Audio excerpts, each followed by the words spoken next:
Okay, so today we're going to start a new topic.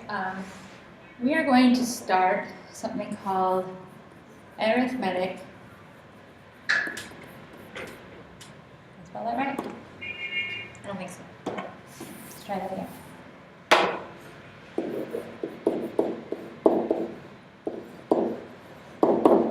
Okay. Arithmetic sequences. I'm still not entirely sure I spelled that right. But anyway, this is something that you should have learned before, probably Algebra 1.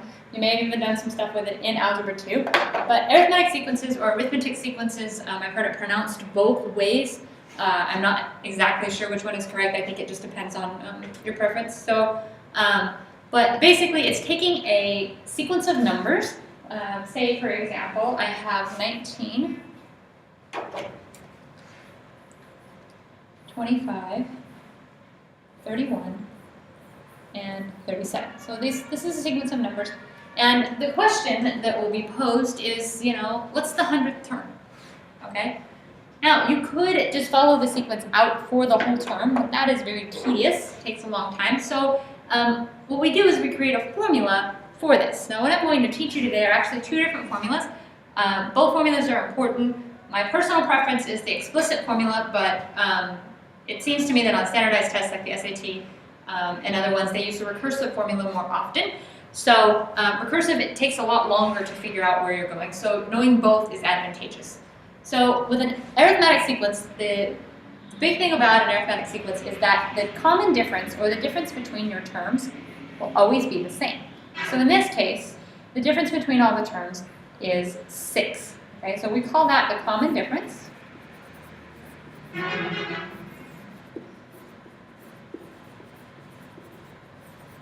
Common difference. In this case, it's 6. Right, so now we're going to talk about the formulas themselves, and then we'll come back to this example. So there is recursive and explicit. Now, an explicit formula, again, is my preference. I think it much easier to calculate from. Looks something like this. You're going to have a term that you're looking for. We're going to call this UN, okay, a little subscript n, that is the number that you're looking for. So if I'm looking for the 100th term, I would say U100, okay, and then this whole thing, when I found it, would be the 100th term, okay, equals U1, which is my first term. So if I have a sequence, it's the first term that's in the sequence, plus parenthesis n minus 1, okay, so whatever term I'm looking for, in this case, if it was 100, I would go 100 minus 1, times my common difference. Now, there's another way that you can write this. This is one way to write it. The other way to write it would be, well, I'll just show you because the math behind it. I can simplify this. It's U1 plus dn minus d. Okay. So you could write it this way as well. So if I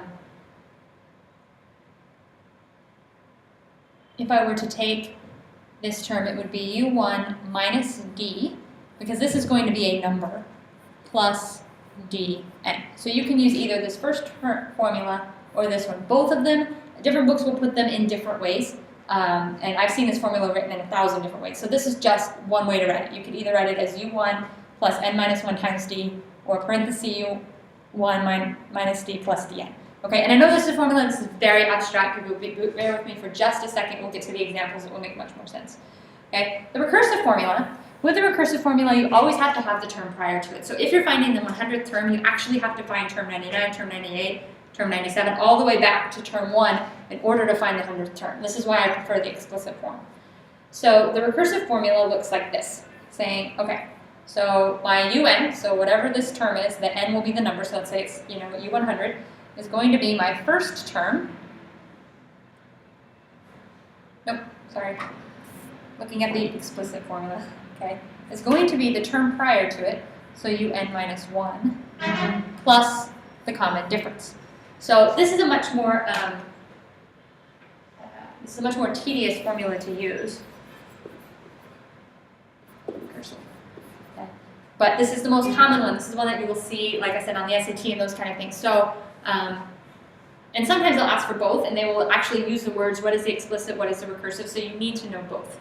All right, so let's look at some examples of how we're going to use this. So let's go back to our problems of where we had 19, 25, 31, and 37.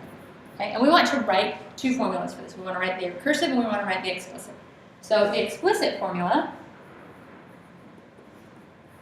looks something like this. Okay, so we'll always have this un, whatever term I'm looking for, equals u1, which in this case is 19, plus parenthesis n minus 1 times my common difference, which is 6. Now remember what I said before is you could write it a different way, so I'm actually going to distribute, and I'm going to write it the other way so that it's a little bit simpler. 19 plus 6n minus 6. 19 minus 6 is 13 plus 6n. So un equals this. Now let's write the recursive. Okay. The recursive formula is un equals un minus 1 plus the common difference, which is 6.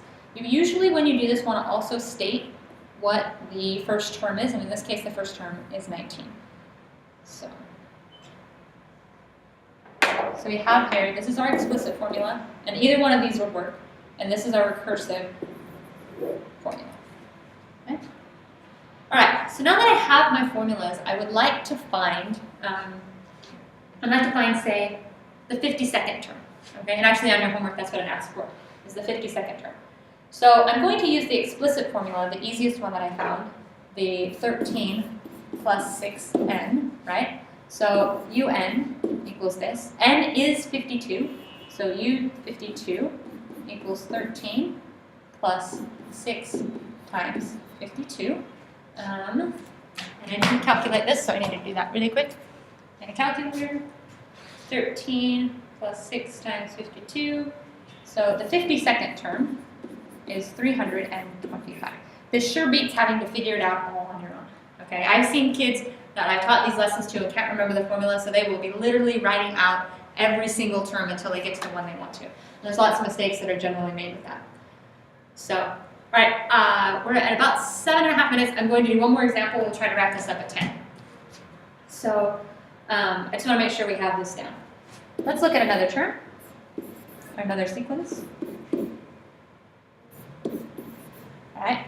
So common difference here, the reason I did this one actually was because I wanted to do a negative, okay?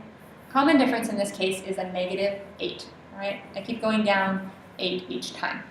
So explicit formula, okay, we'll call it E, explicit formula, okay, is going to be un equals 5 plus n minus 1 times negative 8.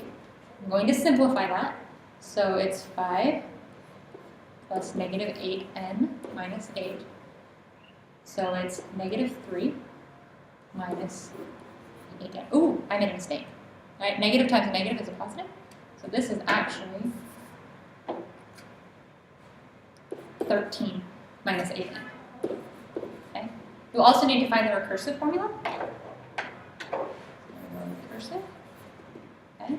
So un equals sign of the 9 equals un minus 1. We're going to do minus 8 because and n or u0 or u1, the first term, is 5. Alrighty, I think that's it. Your homework is a worksheet that I've posted on Edmodo. It's 10 questions long. You should be fine with it. I'm not going to do the 52nd term here because I don't want to make the video that much longer. I think you should be able to do this. So.